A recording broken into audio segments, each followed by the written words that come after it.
बलरामपुर में महिला एएसपी को चप्पल से पीटा, भीड़ ने पुलिसकर्मियों पर भी किया पथराव। बवाल के बीच युवक का शव गांव लाया गया। पुलिस कस्टडी में युवक की मौत के बाद बलरामपुर में शुक्रवार को भी बवाल जारी है। युवक की डेड बॉडी को पुलिस बलरामपुर से उसके गृह ग्राम ले जा रही थी। इस दौरान लोग फिर आक्रोशित हो गए। भीड़ ने पुलिसकर्मियों पर पथराव कर दिया। भीड़ को कंट्रोल करने पहुंची एसपी निमिषा पांडे पर भी महिलाओं ने हमला कर दिया। इस दौरान एक महिला चप्पल से भी मारती नजर आई। हमला और पथराव के दौरान भाग रही निमिषा पांडे 2 बार गिर गई और घायल हो गई हैं। वे जसपुर में एसपी हैं। आज उन्हें बलरामपुर में ड्यूटी में तैनात किया गया था। रायपुर दक्षिण उपचुनाव नामांकन के साथ भाजपा का शक्ति प्रदर्शन। सुनील सोनी का साथ देने मुख्यमंत्री समेत 8 मंत्री पहुंचे। कहा चुनाव के बाद देंगे आवासीय पट्टा। रायपुर दक्षिण उपचुनाव के लिए बीजेपी प्रत्याशी सुनील सोनी ने नामांकन का दूसरा सेट भर दिया है। कलेक्ट्रेट में नामांकन दाखिल करने से पहले बीजेपी ने नामांकन रैली के बहाने शक्ति प्रदर्शन किया। इसमें मुख्यमंत्री समेत 8 मंत्री शामिल हुए। सीएम साय ने कहा कि रायपुर दक्षिण से भाजपा प्रत्याशी सुनील सोनी 1 लाख वोटों से जीत दर्ज करेंगे। उन्होंने कहा कि 2018 में सत्ता में आई कांग्रेस ने 36 वादे किए थे, जिनमें से एक भी पूरे नहीं हुए। 5 साल घोटालों के अलावा कुछ नहीं किया, इसलिए जनता ने उसे उखाड़ फेंका। इससे पहले सांसद बृजमोहन अग्रवाल ने कहा कि रायपुर दक्षिण से भाजपा प्रत्याशी की बड़ी जीत होगी। जीत का रिकॉर्ड फिर टूटेगा। इस सीट से भाजपा से 9वां विधायक बनेगा। राष्ट्रपति बोली मेडिकल का काम जिम्मेदारी भरा, दया करुणा के भाव रखें। रायपुर एम्स के कन्वेकेशन में 10 छात्रों को गोल्ड रिंग रोड 1 पर नहीं चलेगी बड़ी गाड़ियां। राष्ट्रपति द्रौपदी मुर्मू ने कहा मेडिकल क्षेत्र में जुड़ा हुआ काम बहुत जिम्मेदारी से भरा हुआ होता है। आपको अपनी जिम्मेदारियों का पूरी तरह से ज्ञान है और आप उसे निभाएंगे। राष्ट्रपति शुक्रवार को रायपुर एम्स के दीक्षांत समारोह को संबोधित कर रही थी। राष्ट्रपति ने कहा कि एम्स जैसे संस्थान से शिक्षा प्राप्त करना सौभाग्य की बात है। यहाँ से शिक्षा प्राप्त करके आपकी प्रतिभा और व्याप्त हुई होगी। जब आप लोगों ने यह क्षेत्र चुना होगा तो दया करुणा जैसे कई भाव रहे होंगे। हमें हमेशा इन जीवन मूल्यों को याद रखना है।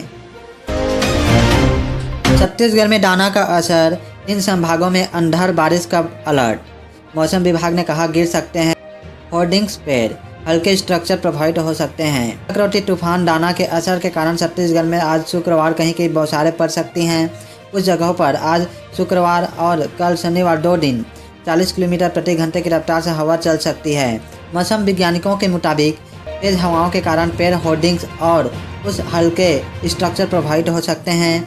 मौसम विभाग के मुताबिक तूफान दाना के असर के चलते अगले 3 से 4 दिनों तक रायपुर सहित प्रदेश के कुछ जगहों पर बादल बारिश के हालात बने रहेंगे। छत्तीसगढ़ में 1 नवंबर को नहीं होगा राज्योत्सव। इस बार 4 से 6 नवंबर तक लगेगा मेला। बॉलीवुड सिंगर शान नीति मोहन देंगे परफॉर्मेंस। छत्तीसगढ़ में इस बार 1 नवंबर को राज्योत्सव का आयोजन नहीं किया जाएगा, बल्कि 4 से 6 नवंबर तक राज्योत्सव मेला नवा रायपुर में होगा।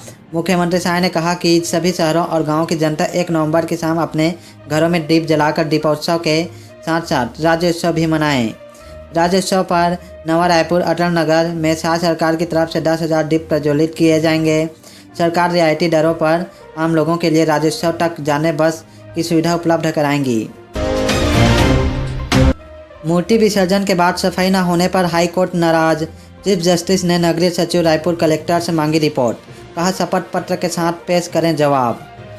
बिलासपुर हाईकोर्ट के चीफ जस्टिस रमेश सिन्हा ने दुर्गा प्रतिमा विसर्जन के बाद सफाई न होने के कारण नदी नालों में कूदकर जान जोखिम में डालने वाले बच्चों की स्थिति पर चिंता जताई है। डिवीजन बेंच ने इसे जनहित याचिका मानते हुए मामले की सुनवाई शुरू की। साथ ही नगरीय प्रशासन सचिव रायपुर कलेक्टर को भी सभी विसर्जन स्थलों की साफ सफाई पर हलफनामे के साथ रिपोर्ट पेश करने को कहा है। केस की शुरुआती सुनवाई के दौरान राज्य शासन की तरफ से महाधिवक्ता प्रफुल्ल एन भारत के कोर्ट को बताया कि रायपुर कलेक्टर ने दशहरे के बाद सभी विसर्जन स्थलों की सफाई के आदेश जारी कर दिए हैं। नगर निगम, नगर पंचायत और नगर पालिका के तहत आने वाले क्षेत्रों में सफाई की जा रही है। इसके लिए कार्य योजना भी तैयार की गई है। रायगढ़ में कंटी ऐप पर निवेश कराकर ठगी, 2 लोगों ने गंवाए 95,000। पिक्चर लाइक करने पर मिलता था मुनाफा। छत्तीसगढ़ के रायगढ़ में धोखाधड़ी का मामला सामने आया है, जिसमें 2 लोगों को कांटी ऐप का लिंक भेजकर करीब 95,000 रुपये की ठगी की गई है। फिर ऐप बंद कर दिया गया, जिसके बाद पीड़ितों ने मामले की शिकायत पुलिस अधीक्षक कार्यालय में की है। उछलदा निवासी हेमलाल जायसवाल ने बताया कि 19 अगस्त को उसके मोबाइल पर मथुरा से एक लिंक आया। उस पर क्लिक करने को कहा गया। बताया गया कि 19,000 निवेश करने पर 4% का मुनाफा होगा। रात 8 बजे से 10 बजे तक जूम मीटिंग में पूरी जानकारी दी जाएगी। मीटिंग में जुटे थे कई जिलों के लोग, जिसके बाद भानु जायसवाल और उसके परिचित हेमलाल चौहान करीब एक सप्ताह तक मीटिंग में शामिल होने लगे, जिसमें रायगढ़ के अलावा सारंगढ़, कोरबा, खरसिया, शक्ति समेत अन्य जिले के लोग भी जुड़े थे। ऐसे में उन्हें कम समय में पैसा कमाने का लालच दिया गया। यह देखकर भानु जायसवाल और हेमलाल चौहान ने इसमें पैसा निवेश कर दिया। निवेश करने के बाद बंद हो गया ऐप। उन्हें 40 दिनों तक लगातार मुनाफा मिलता रहा, जिसे देखकर भानु ने अलग अलग पैकेज में करीब 60 से 70 हज़ार रुपये निवेश किए। लेकिन अगले दिन से ऐप बंद हो गया। ऐप नहीं खुलने पर उन्हें समझ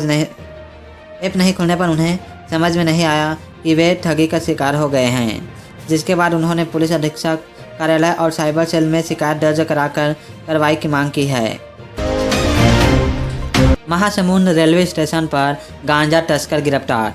ट्रॉली बैग से 1 लाख से ज़्यादा का गांजा बरामद। आबकारी और रेलवे पुलिस ने की संयुक्त। महासमुंद जिले में आबकारी विभाग ने रेलवे स्टेशन पर एक आरोपी को गिरफ्तार किया है। उसके पास से 14 किलो गांजा बरामद किया गया, जिसकी कीमत 1,40,000 रुपये बताई जा रही है, जिसके बाद खिलाफ NDPS एक्ट के तहत कस्टडी में लेकर पूछताछ कर रही है। जिला आबकारी अधिकारी के अनुसार आबकारी नियंत्रण कक्ष को मुखबिर से सूचना मिलने के बाद सहायक जिला आबकारी अधिकारी दीपक कुमार ठाकुर अपने दल बल के साथ महासमुंद के रेलवे स्टेशन पहुंचकर RPF थाने को सूचना दी।